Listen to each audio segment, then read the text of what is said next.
everybody, it's your girl Jessica, and welcome back to Keeping It Real with Jessica. So today we're going to be talking about insecurities. Many people have insecurities, different insecurities. Even the most confident person has insecurities. So I'm going to be using myself as a case study. Growing up, I went to a boarding school. So I had large palms and I had big nose. So my nostrils were very big and I was very insecure about it. There was a time that I would have used the whole money I had in my pocket to even go and do nose surgery because my nostrils were just big. And I got teased a lot because of it. But it didn't really matter to me because that time because I was still a child. So it didn't really affect me that much. But I think when it began to affect me was when I had started getting stretch marks on my body. That was the worst part for me because I didn't even know how to approach it. I didn't know, and they weren't just coming like one here, one here, one here. They came in full force as different parts of my body, my arms, my boobs, my butt, everywhere. Stretch marks were everywhere. So how did I handle that? I still now self I haven't fully come to terms with it, but I'm a very confident person, so I don't let people's words get to me. But that doesn't mean that my insecurities and it doesn't mean that I'm ashamed of my body. No, I'm not. It just means that this is a flaw that I have to find a way to embrace. I spent this body insecurity I have, my stretch marks. I've spent like it has taken a lot from me, financially, physically, emotionally. Like I can't even count how much I've spent trying to get rid of the stretch marks on my body. I've bought all sorts of products. Like this thing has rendered me broke to the core. Like I've used my last allowance to buy creams to get rid of the stretch marks, and they still haven't gone. But I didn't let the words other people said to me get to me. At a point, I did though. Let me not just start saying I didn't let it. At a point, I actually did. It really affected my mental health. I felt depressed. I wouldn't wear sleeveless. I wouldn't wear armless. I'm always on t-shirts and long sleeves and packet shirts and stuff. Just because I didn't want people to see my flaws. I wanted to hide my flaws. It affected me because I couldn't be confident about what I want to wear and what I wanted to do. That confidence in me wasn't there. Then I actually started coming to terms with it. I surrounded myself with positive people. I started coming to terms with the fact that this is going to always be there. And it's a flaw, even if it's a flaw, it's still part of my body and I just have to accept it. So I accepted it. And I won't say I'm fully confident about it, but at least it has made my life a little bit easier. I don't spend the way I spent before getting rid of them. I just buy what I know is good for my skin and I use it. Then lots of people are insecure about so many things. It can be their weight, it can be their height, it can be, like I said, stretch marks, it can be body size. It's just different things. People are even insecure about their voice. Some people have this, when they say they have great minds, but when they open their mouth to talk, it's maybe they have tiny voice, so they can't really voice it out. So they are always like sent to the back, or they always hide in the midst of other people. Many people are insecure about anything. Many people are insecure about so many things. But the beauty about insecurities is that they can also fuel your desire, your competence. They can help you. Because the more you get teased about it, the more you want to show people that you don't really care about it. The more you want to put yourself out there. So it can also be a drive. Then another way to like embrace your insecurity, especially body insecurities, is by complimenting yourself. During that period, you might get teased a lot by some of your friends. They'll be making these comments about your body. So you might get teased a lot. I think the best way to overcome that is by complimenting yourself. When you get a new clothes or a new bag or something that you just like, look into the mirror and just give yourself compliments like, damn girl, you're beautiful. Like how do you rock those shoes so perfectly?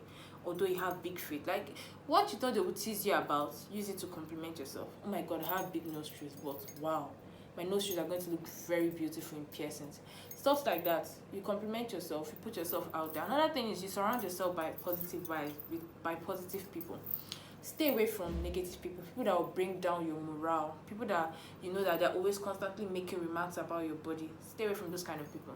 Surround yourself with positive people, positive energy, positive vibes.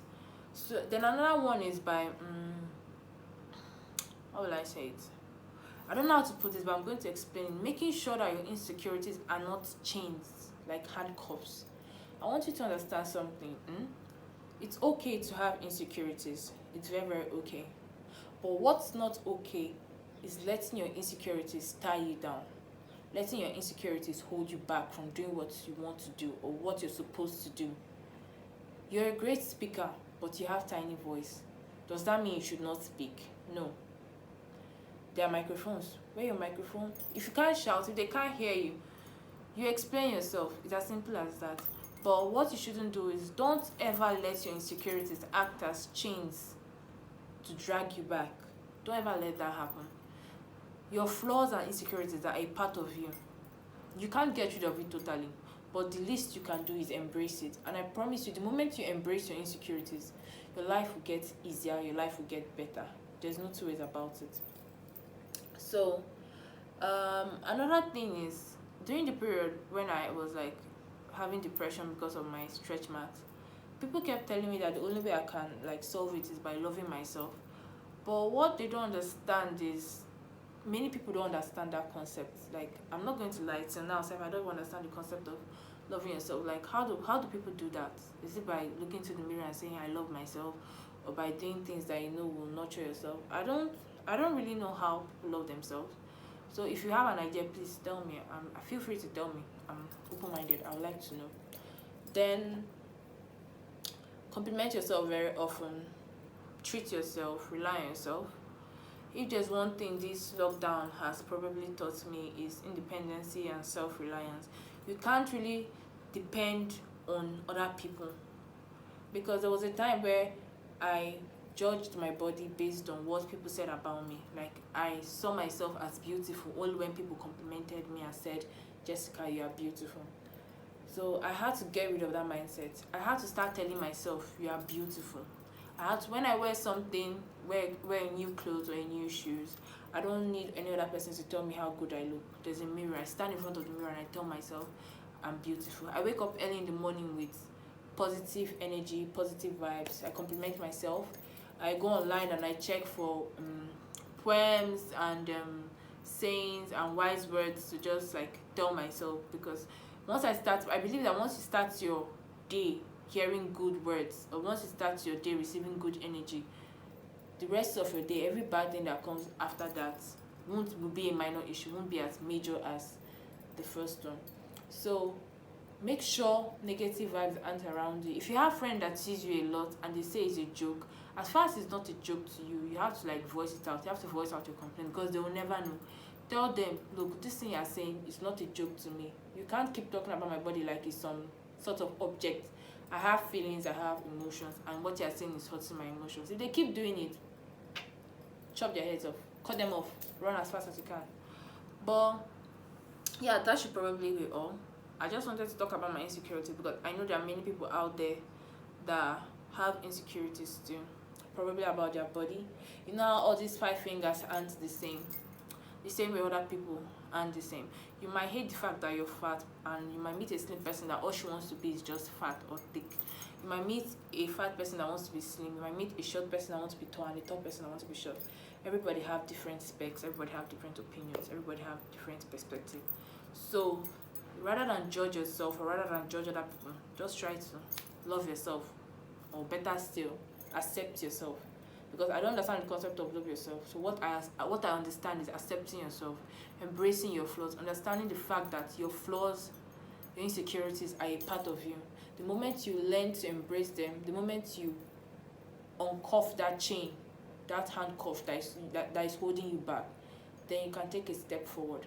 To everybody watching this film, or to everybody watching this video, I just want you to know, even if you don't take anything back today, I want you to take this back.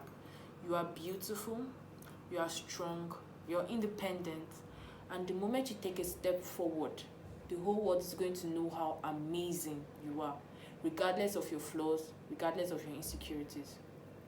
This is Jessica, and it's been Keeping It Real with Jessica. Bye.